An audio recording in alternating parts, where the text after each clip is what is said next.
begitu banyak informasi di generasi digital pada hari ini gitu ya, yang setiap orang tuh bisa dapetin gitu dan cepet gitu. Ya gimana supaya kita membuat produk yang bisa dipercaya oleh konsumen-konsumen kita gitu.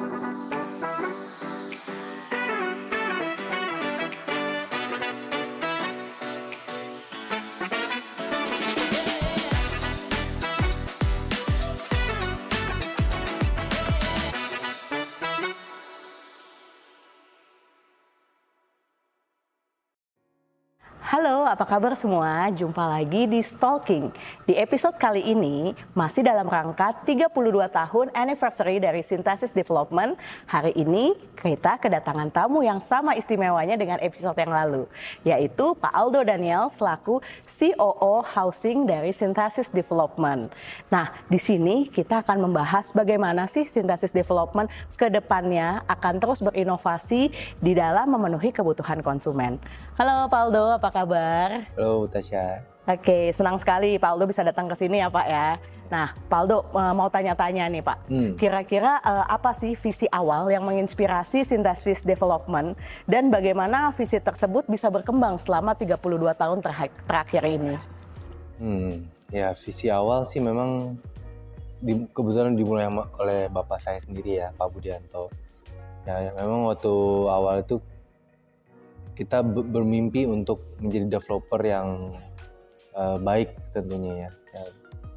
Kita mulai dengan Plaza Semanggi, terus mulai membangun apartemen seperti Casablanca Mansion, terus beberapa proyek-proyek besar yang lain seperti Basura City. Ya, visi yang kita pegang dari awal ya tentunya untuk menjadi developer yang membangun properti yang baik, yang mempunyai value untuk konsumen-konsumen yang paling penting. Oke, sehingga konsumen tuh bisa nyaman ya tinggal di dalamnya ya, dan terus mempercayakan memang produk dari Synthesis Development sampai 32 tahun terakhir berjalan gitu kan. Lalu Pak, bagaimana pandangan Pak Aldo terhadap pasar properti di tahun depan? Kemudian apakah Pak Aldo melihat ada peluang atau tantangan yang signifikan nih dengan ketidakpastian ekonomi global gitu kan? Tahun depan sih banyak harapan ya untuk industri properti di Indonesia khususnya, apalagi dengan presiden yang baru ini kan sudah ada beberapa kisi-kisi nih, kayak program-program yang baru kayak penghapusan pajak-pajak, PPN dan BPTB. Itu kan ya satu program yang bagus ya untuk konsumen. Ya tentunya harapannya banyak untuk ke sana, dan tentunya buat konsumen ya pasti kita berharap kita bisa memberikan produk-produk perumahan yang lebih baik lagi. Nah, apa sih yang lebih baik lagi itu ya, dengan sekarang makin banyaknya transportasi umum khususnya di Jakarta, itu sangat memudahkan generasi-generasi muda yang masih kerja itu kan untuk mempunyai banyak pilihan ya. Makanya kita pun melihat pasar properti ke depannya khususnya untuk perumahan ya, ini masih banyak peluang untuk area-area yang menunjang Jakarta lah ya gitu. Karena kita memang selama 32 tahun ini kan memang fokusnya lebih di Jabodetabek gitu. Untuk pasar properti di Indonesia menurut aku ke depannya masih banyak peluang. Justru dengan adanya pemerintahan yang baru, kabinet yang baru ini merupakan angin segar ya buat industri properti itu sendiri ya Pak? Aku sih rasa banyak konsumen cukup seneng dengan program-program yang lagi digodok nih sama pemerintahan baru.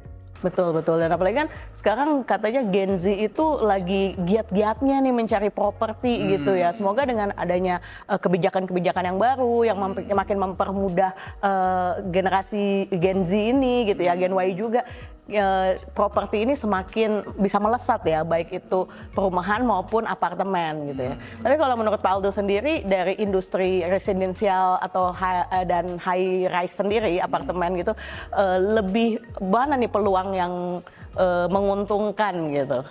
Karena kan kalau Synthesis Development ada main di dua segmen pasar ini kan gitu. Memang mungkin seperti yang mungkin minggu lalu atau yang di episode sebelumnya Pak Budi udah jelaskan, memang pasar properti di Indonesia khususnya lagi ramai di perumahan sekarang ini, ya kan. Nah mungkin memang kedepannya kita nggak tahu nih apakah bakal ada satu momen untuk apartemen lagi. Cuman memang mungkin pemerintah yang baru ini membuat program-program yang baru ini mau membantu konsumen-konsumen untuk mempermudah proses pembelian properti di Indonesia apapun itu. Ya. Karena ya memang nggak bisa dipungkirin, aku pun udah pernah denger nih teman-teman, khususnya teman-teman generasi muda lah ya.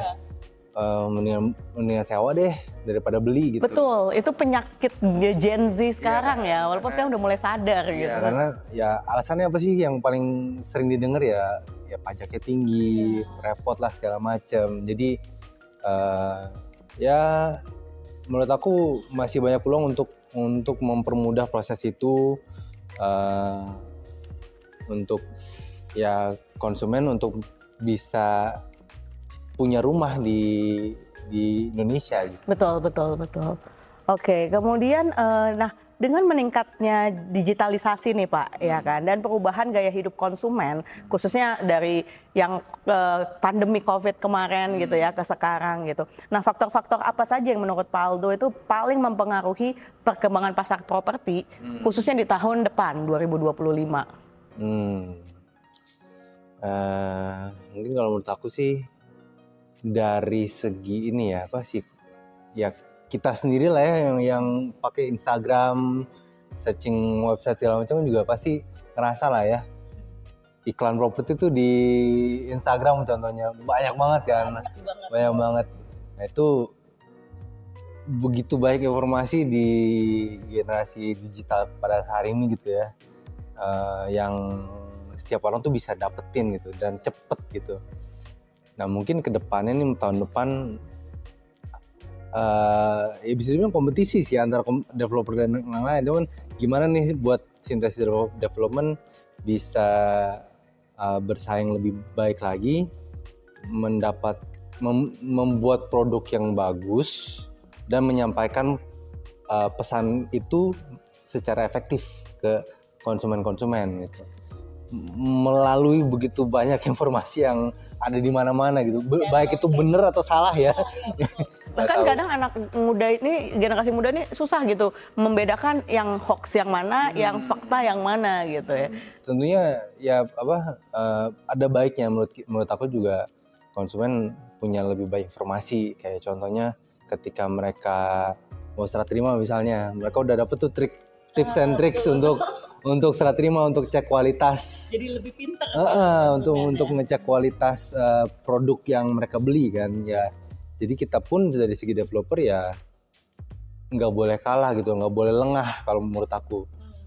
Menurut aku kita sebagai developer, slogan kita kan di Synthesis kan grow in trust, build with passion. Jadi ya gimana supaya kita membuat produk yang bisa dipercaya oleh konsumen-konsumen kita gitu. Ya, jadi buat generasi muda supaya tahu mana yang hoax, mana yang fakta, bisa dicek dulu informasinya, gali informasi lebih dalam gitu ya.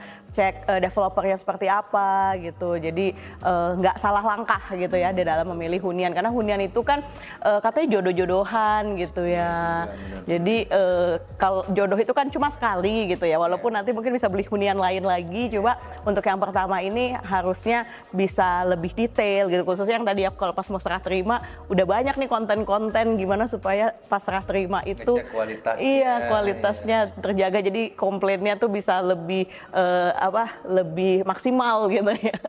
Oke. Dan kedepannya juga sih kalau aku pribadi berharapnya Synthesis juga bisa kasih solusi-solusi lebih baik lagi buat konsumen yang udah percaya sama kita gitu. Jadi ya kedepannya semoga kita bisa, misalnya contohnya kita aku pengen bikin semacam ya user portal lah ya, buyer portal gitu untuk si konsumen itu bisa mengakses informasi penting yang penting buat dia gitu. Jadi nggak seperti dulu di mana ya developer ya mungkin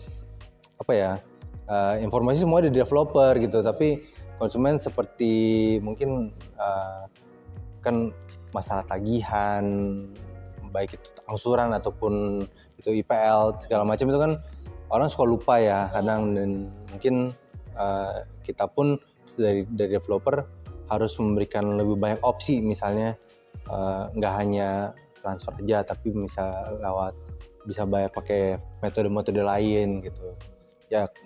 Hopefully kedepannya kita bisa ke sana juga. Jadi Synthesis Development memberikan solusi gitu dari masalah-masalah yang konsumen hadapi gitu ya. Inginnya seperti itu. Wow. Itu suatu terobosan yang luar biasa juga ya. Semoga bisa dijalankan ya Pak ya. Oke. Nah, kemudian lanjut nih Pak. Menurut Pak Aldo, apa sih harapan Pak Aldo terhadap perkembangan pasar properti di tahun depan? Tahun depan ya.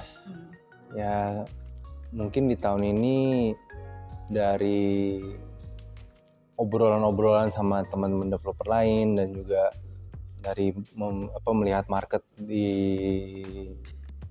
Jabodetabek lah ya.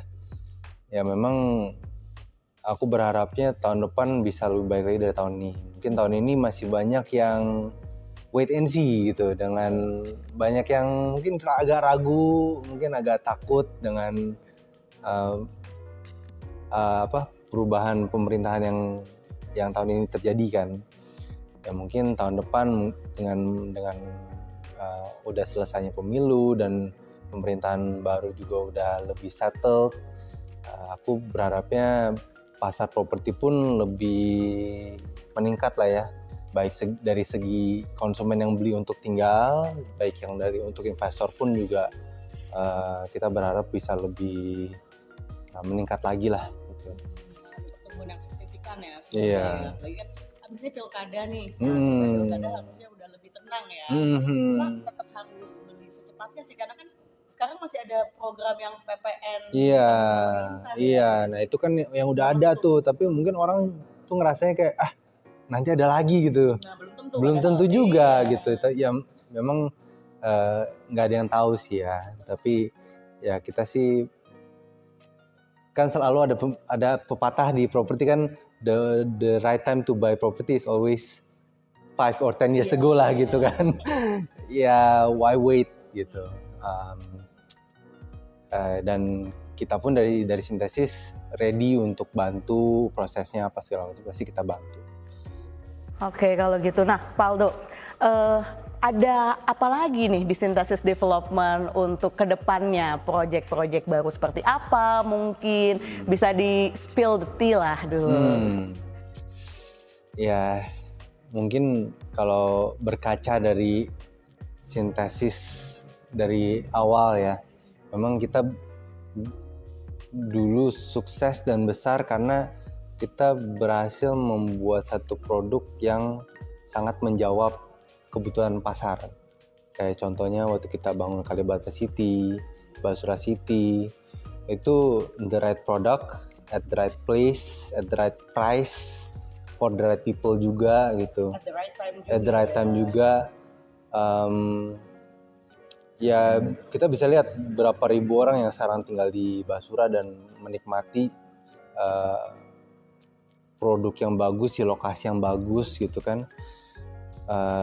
Apalagi ada mallnya juga kan. Jadi kita sebagai property developer nggak hanya membangun hunian aja, tapi apa nih dari lahan yang kita bangun, apa yang kita bisa maximize gitu untuk added value untuk si konsumen itu.